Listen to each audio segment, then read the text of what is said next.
G20 정상회의 기간 중에 열린 한미정상회담에서 문재인 대통령과 도널드 트럼프 미국 대통령이 김정은 북한 국무위원장의 답방 필요성에 공감을 한 뒤에 김 위원장의 서울 답방 성사 가능성이 커지고 있습니다. 김정은 위원장의 서울 답방이 성사가 된다면 그것이 갖는 의미가 적지 않을 텐데요. 김 위원장의 서울 답방에 대한 우리의 시각을 좀 다듬어 볼 필요가 있지 않나 싶습니다. 국회 남북경제협력 특별위원회 소속이신 설훈 민주당 최고위원 만나보겠습니다. 설 의원님 안녕하십니까? 예, 안녕하세요. 설훈입니다. 예, 김정은 북한 국무위원장의 연내 답방 성사가 될까요? 어떻게 보십니까? 오는 게 남북 모두를 위해서 제일 좋은 선택이죠. 예. 근데 김정은 위원장 여러 가지 생각을 할 터이니까 김정은 위원장 결정을 해야 되는데 네. 아직까지 결정을 안 하고 있는 걸로 알고 있습니다. 예. 만약에 결정을 한다면 언제쯤 올 수 있다고 보세요? 좋기로는 빨리 오는 게 좋죠. 예. 올해 안에 오게 되면은 크리스마스 선물이 안 되겠습니까? 25일 전후가 될 것이다라는 말씀. 전 그 20일 전에도 올 수 있다 생각하고 이번 주까지 기다려 보면은 네. 그 답방 여부가 결정을 되리라 생각하는데. 예. 와야 한다고 봐요. 정말 좋은 기회인데 예. 이 기회를 놓쳐서는 안 된다고 생각하죠. 네. 근데 이제 김 위원장은 아직 답방에 대한 반응을 내놓지 않고 있고 아직 결단을 내리지 못하고 있는 것 같은데 답방이 이루어진다면 지금 말씀하신 것처럼 참 역사적으로도 처음 있는 일이고 어떤 의미로 해석을 하면 되겠습니까? 이게 이제 김정은 위원장이 서울에 온다는 것은 네. 전 세계에 대고 나는 평화를 택하겠습니다. 나는 평화를 선언이라고 택하겠습니다. 예. 저는 핵을 내려놓고 이제 평화와 경제 쪽으로 북한의 운명을 결정하겠습니다. 이 선언하는 겁니다. 사실상의 완전한 비핵화 선언이다라는 말씀이신 그렇죠. 거죠? 그렇게 봐야죠. 예. 그렇게 되면 이제 남북 간에는 소위 이제 불가역적 돌이킬 수 없는 평화가 이제 구축되는 거라고 봐야 됩니다. 예. 남북 정상이 서로 교차 방문을 했기 때문에 이제는 그런 상태에서 전쟁할 수 있는 건 아니겠지 않습니까? 이제부터는 평화인데 평화다음에 이제 경제죠. 그래서 김정은 위원장이 핵을 내려놓고 평화와 경제를 선택하겠다 이런 결심을 했다. 이걸 전 세계에 이제 드러내는 거라고 봐야 되죠. 예. 그래서 그게 그렇게 되면은 그 다음에는 미북의 회담이 남는데 미북 회담도 쉽게 될 거라고 보죠. 그렇죠. 그렇게 되면은 이제 북한은 그 경제 번영의 길로 이제 들어가게 되는 셈이죠. 예. 그래서 이게 이제 김정은 위원장이 서울을 오게 되면은 이걸 이제 경제적 효과는 얼마나 될까 이걸 계산해보면 정확한 계산이 나올 수가 없겠습니다만 아마 수억 달러는 될 거라 생각해요. 어떤 면에서 그렇게 추산을 하셨습니까? 아니 이제 북한 경제가 문을 열게 되지 않습니까? 예. 그렇게 되면은 거기서 쏟아져 들어올 부가 엄청나다고 봐야죠. 경제적 효과가. 그래서 앞으로 이제 북한은 경제 성장에 들어갈 터인데 일테면은 그 중국의 등소평이 남방을 방문을 했지 않습니까? 92년도일 거예요. 예. 그리고 그런데 중국 경제가 개방을 하면서 성장하기 시작해서 지금 G2까지 올라와 있는데 그걸 예를 들면은 김정은 위원장이 서울을 방문하게 되면은 이제는 북한 경제가 문을 열면서 고속 성장을 할 수 있는 계기가 될 거라 생각합니다. 그런데 이제 김정은 위원장이 서울 답방을 한다고 해도 바로 경협으로 갈 수는 또 없는 상황이잖아요. 이제 미북 관계가 이제 그때부터 풀리져 나가겠죠.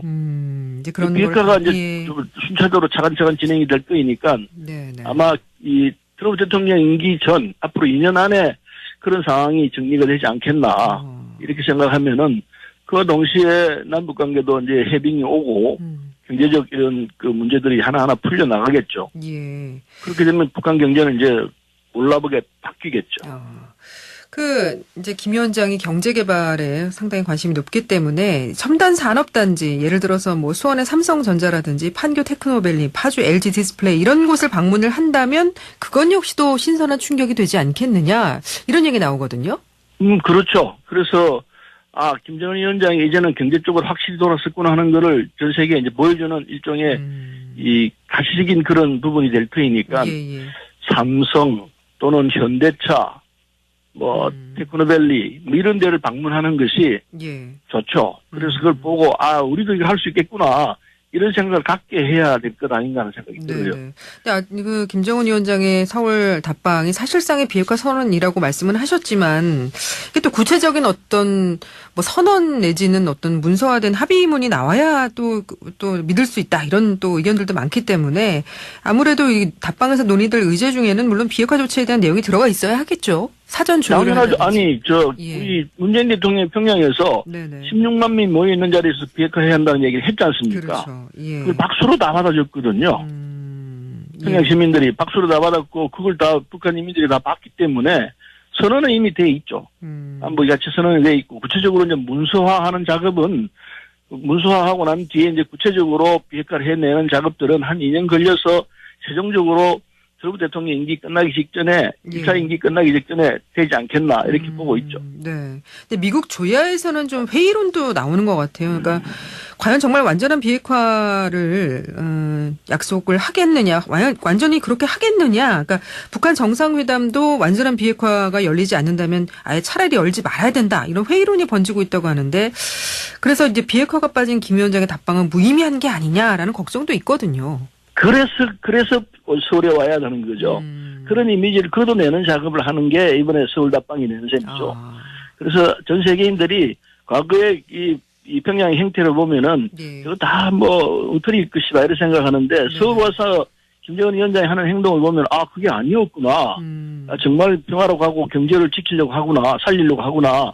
이런 생각을 하게 되는 이제 계기를 만들게 된다는 거죠. 그래서 이게 수억 달러의 가치가 있다는 거죠. 그렇군요. 예. 근데 자유한국당에서는 문재인 대통령이 다른 현안들은 다 제쳐놓고 북한 우선주의에 빠져 있다 이렇게 비판하는데 이 얘기는 어떻게 생각하세요? 그건 좀 야당은 정부 여당을 비판할 수 있습니다만은 그러나 국가 안보라는 측면에서 비핵화 이상 더 중요한 게 또 있겠습니까? 그리고 이 남북이 긴장을 완화시키는 일 이게 국가 안보를 지키는 제일 길인데 지금 보수당은 그 국가 안보가 제일 중요한 거라고 생각하고 있지 않습니까? 이 보수라는 그 입장에서 본다면은 사실 이거 잘한다. 문재인 잘하고 있다. 이렇게 해야 그게 앞뒤가 맞다고 생각합니다. 근데 지금 그런 부분에 대해서 국가 안보에 대해서 결과적으로 이 북한 우선주의라고 표명하게 되면은 안보로 그냥 등한시하게 되는 그런 결과가 나오죠. 논리적으로. 그래서 야당이 그렇게 할 것이 아니고 여당이든 정부든 문재인 대통령이든 누가 잘하면 그건 잘한다라고 박수를 치는 게 옳다고 생각합니다. 전 국민의 지금 한 60%가 김정은 답방에 대해서 찬성하고 있거든요. 근데 그런 걸 생각한다면은 진정한 보수라면은 이 상황에서는 그래 그건 잘한다 인정한다 이렇게 나가는 게 옳은 거 아닌가 생각이 들어요. 근데 이제 국민 10명 중 6명 60%가 이제 답방을 환영한다라고 응답은 했지만 또 이거를 역으로 생각을 해보면 답방을 환영하지 않는 사람도 상당수가 존재한다는 또 얘기가 되는데 이렇게 반대하는 여론 그러니까 31.3%는 반대를 했고 무응답 이 이제 7.4%로 나타났는데 이렇게 반대하는 여론은 왜 존재를 한다고 생각을 하십니까? 우리 사회가 민주주의 사회 아닙니까?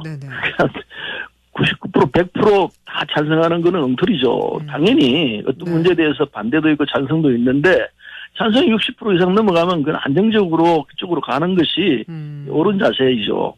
항상 반대는 있어야 합니다. 반대가 서 그건 뭐 무슨 그런 독재가 어디 있겠습니까? 그래서 이제 이 반대하는 이유 중에 이제 살펴보면 답방이 비핵화를 진전시키리란 기대에 이제 의심을 품거나 북한의 위장 평화 공세다. 이렇게 보는 시각이 있는 거고요. 물론 이제 과거에 그래 해왔기 때문에 김일성, 김정일 시대에 그래 해왔기 때문에 역시 또 그럴 것이다 이렇게 생각하지만은 뭐 일리가 있다 생각하죠. 그러나 이런저런 상황으로 보건데 김정은 위원장이 서울 답방하게 되면은 근데 김일성도 한 번도 서울 오지 않았지 않습니까? 그렇죠. 지금은 이제 다른 차제 상황이죠. 그래서 그 아버지 할아버지하고 달리 김정은 위원장은 자신이 틀림없이 이게 평화의 길로 가겠다. 북한이 먹고 사는 길을 선택하겠다. 이게 선언을 하는 거라고 이해를 해야 맞죠. 그 문재인 대통령이 평양 시민들 앞에서 이제 연설을 했는데 김 위원장의 국회 연설 가능성도 제기가 되는 상황인데 가능하다고 보십니까? 당연히 해야죠. 당연히 해야죠. 그래서 그 자리에서 우리 전 세계에 대해서 남북 북민은 물론이고 전 세계에 대해서 나는 이제 비핵화 합니다. 그리고 이제는 평화를 가겠습니다. 그리고 경제를 살려내는 쪽으로 택하겠습니다. 네. 이 얘기를 하게 되면은 전 세계에다가 자기 스스로 고백하고 이제 그 길로 간다는 얘기를 하는 거이기 때문에 네네. 당연히 하게 해야 합니다. 알겠습니다. 자, 이렇게 남북 관계는 조금씩 계속해서 진전을 이뤄가는 분위기죠. 남북의 열차를 하나로 연결해서 18일 동안 2,600km, 한반도 남북의 2배 거리를 누비는 대장정. 이게 절반 정도가 마무리됐다고 하는데 이 작업은 어떤 의미가 있다고 보십니까? 예, 이제 동해선이 아직 곧 하게 될 터인데 네. 예, 남북 경제를 이게 북한 쪽 경제를 살려내려면은 네. 그러니까 사회간접자본, 도로, 철도, 항만 이 우선 구축이 돼야 되지 않겠습니까? 네. 그래야 물동량이 흐르면서 경제가 돌아가게 돼 있으니까 예. 매일 먼저 해야 할 작업이 그런 작업들이기 때문에 지금은 사실은 이 유엔 제재와 미국 제재 때문에 못하도록 돼 있지 않습니까? 네네. 그거를 준비하는 측면에서 제재가 풀리게 되면은 준비하는 측면에서 바로바로 하겠다. 이 이제 차원이기 때문에 준비를 충실하게 해놔야 되죠. 그래서 북한 쪽도 그런 거라는 걸 잘 알기 때문에 예. 북한 내부 사정을 다 보여주면서 이렇게 같이 가고 있는 것 아니겠습니까? 알겠습니다. 그 예. 안 보라는 측면에서 볼 때는 북쪽 입장에서는 다 내놓고 보여주는 거죠. 그걸 보더라도 예. 이게 북쪽이 정말로 비핵화하겠구나 하는 의지를 우리가 읽을 수 있는 거죠. 예. 자, 더불어민주당 서른 최고위원과 이야기 나누고 있습니다. 이 얘기도 좀 여쭤봐야겠습니다. 법원이 네. 양승태 대법원장 시절에 사법농단 수사의 윗선으로 의혹 사건의 윗선으로 지목이 됐던 박병대, 고영한 두 전직 대법관에 대한 구속영장을 기각했습니다. 법원의 이번 결정 어떻게 평가를 하시겠습니까? 저도 충격받았습니다. 당연히 구속될 거라 생각했는데 예. 사법농단의 최종 책임은 양승태 대법원장이 져야 될 상황입니다만은 적어도 그 두 분이 했던 이 행적들을 들여다보면은 도저히 구속 아니하고서는 안 되는 그런 위치에 있었고 그런 행위를 했는데 그 같은 사법부에 있는 분들이 구속은 안 된다라고 한 건 우리 입장에서는 존중할 수밖에 없습니다만은 이해하기는 참 힘듭니다. 그래서 이 부분은 법적 다툼이 따로 있겠습니다만은 검찰 측에서 어떻게 대응하는지는 보겠습니다만은 이해하기 쉽지가 않습니다. 예. 근데 얼마 전에 이제 박영선 사개특위위원장이 이번 사법농단은 개인의 문제이면서 조직의 문제이기도 하다 이런 이야기를 했거든요. 근데 어떤 범죄 혐의에 대해서 법적인 잣대를 들이댈 때 조직의 문제, 시스템의 문제이기도 한 것을 어떤 개인들에게 책임을 지우려 하는 것이 이게 맞는 것이냐. 그러니까 최근에 이런 생각을 해보게 되는 일련의 일들이 있어서 좀 질문을 드려보면 의원님 생각은 어떠십니까? 아니, 그러니까요. 지금 말씀하셨듯이 예. 조직의 문제이기도 하고 그 조직 속에 있는 개인들의 문제이기도 하기 때문에 네네. 조직 자체의 문제도 있지만은 그 조직을 가동하게 시킨 사람들, 개인들의 책임을 면할 수 없는 것 아니겠습니까? 그래서 대법원 판사들이 그 두 분만 있었습니까? 많은 사람들이 있었지만은 특별히 그 두 분은 이 사법농단에 책임을 지고 책임을 물어야 될 사람이다. 이런 판단을 했던 것인데 네네. 그게 두 분이 그건 구속돼서는 안 된다라고 하면은 물론 불구속 상태에 재판할 수 있습니다. 그렇다고 해서 불구속이라고 해서 죄가 없다라는 무죄라는 그렇죠. 얘기는 하긴 하지만은 예. 그러나 구속을 시켜놓고 문제를 풀어나가는 것이 지금까지 우리 관례였는데 네. 이게 무죄 추정 원칙인지 뭔지 모르겠습니다만은 어쨌든 납득하기가 쉽지 않습니다. 예. 그런가 하면 이제 공직기강 해이 문제로 시끄러운 청와대가 개인의 일탈로 이제 문제를 덮어버렸습니다. 책임론이 제기됐던 조국 민정수석에게 공직기강 확립 방안을 마련하라고 대통령이 지시를 하면서 재신임을 했는데 이 부분은 적절한 처분이었다고 보십니까? 네, 이게 물론 그 특감반에서 한 행위들이 경중을 따져야 합니다. 네네. 정말 이게 그 책임자의 민정수석이 책임져야 되느냐, 그럴 정도의 일이냐, 예. 그렇지 않고 이걸 저지른 그 개인의 문제로서 둬야 되느냐, 이 판단은 상식으로 가지고 생각할 수 있다 생각합니다. 예. 지금 대통령 청와대 쪽에서는 이거는 특감반 전체가 문제가 있지만은 그 개인이 저지른 부분이기 때문에 그걸 민정수석이 책임지는 것은 과도하다. 이 판단이죠. 우리도 그렇게 생각합니다. 근데 정확한 어떤 진상 규명이 없었기 때문에 과연 이 책임이 정말 민정수석에게 없는 것인지 아니면 있는 것인지 책임 소재를 누구한테 물을지 여부도 사실 가리지 못하는 게 아니냐 이런 시각도 있거든요. 아니, 그건 그렇지 않고요. 이건 다 나와 있습니다. 다 드러나 있기 때문에 그 개인 뭐 이걸 공개적으로 얘기하기는 그렇습니다만 어쨌든 그 개인에 대해서 이 책임을 물어야 할 사안인데 그것도 뭐 큰 문제는 아니었어요. 그걸 민정수석으로 책임까지 몰아간다는 것은 그건 정치 공세일 뿐이라고 생각하죠. 그러니까 골프 향응을 예를 들면 누구와 같이 했는지 또 누구에게 그 접대를 받은 것인지 아닌지 이런 부분들에 대한 얘기가 없는데요. 그건 다 나와 있는데 그래서 저 특감반 전체를 교체하겠다고 나왔던 것 아니겠습니까? 이제 구체적인 세부적인 내용 공개가 아직 예전에는 과거 정부에서는 쉬쉬하면서 이 문제를 그냥 뭐 개인이 책임을 지우고 끝내고 하는 이런 상황이었는데 네. 이번에는 그걸 특감반 전체를 한번 바꿔보자.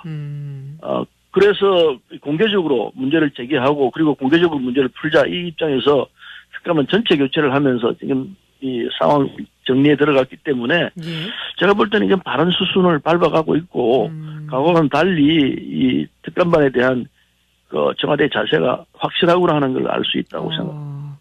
그런데 이제 지금 또 일각에서는 뭐 레임덕이라는 얘기까지 나오고 있고 청와대 공직기강이 흐트러진 부분에 있어서 이걸 누군가가 책임을 제대로 지지 않는다면 이게 향후 국정 운영의 부담으로 자리하지 않겠느냐 이런 시각도 있거든요.